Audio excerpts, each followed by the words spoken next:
अस्सलामुअलैकुम। डॉक्टर साहब, आपने जो दवाई दी थी उससे मेरी शुगर तो कंट्रोल हो गई, लेकिन मुझे शुगर कंट्रोल होने के बाद बड़ी कमज़ोरी महसूस हुई। मुझे ठंडे पसीने आते रहे और मुझे ऐसे लगा कि जब जैसे मेरी शुगर कम हो गई है, लेकिन जब मैंने शुगर चेक की तो वो नॉर्मल थी।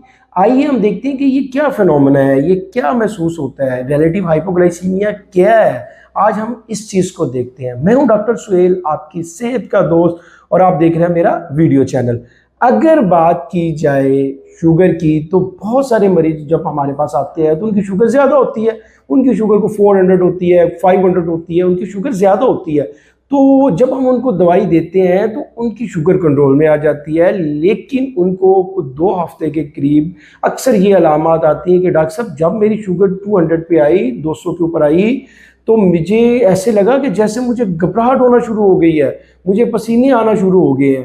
तो ये एक्चुअली होता ये है कि उनका जिस्म आदी हो चुका होता है हाई शुगर के। जब ये शुगर नॉर्मल पे आती है, लेकिन मरीज़ को सिम्टम्स आना शुरू हो जाते हैं लो शुगर के।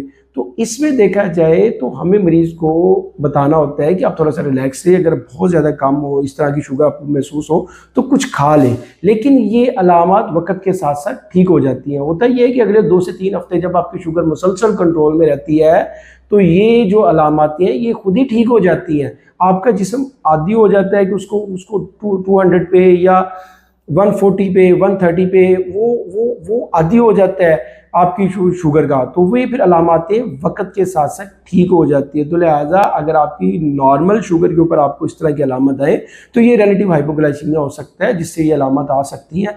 आज की वीडियो बनाने का मकसद है कि अगर ऐसा आपकी शुगर ठीक है, थोड़ा सा रिलैक्स रहें। ये वक़्त के साथ साथ कुछ देर में खुद ही ठीक हो जाएगी। शुक्रिया। अस्सलाम वालेकुम।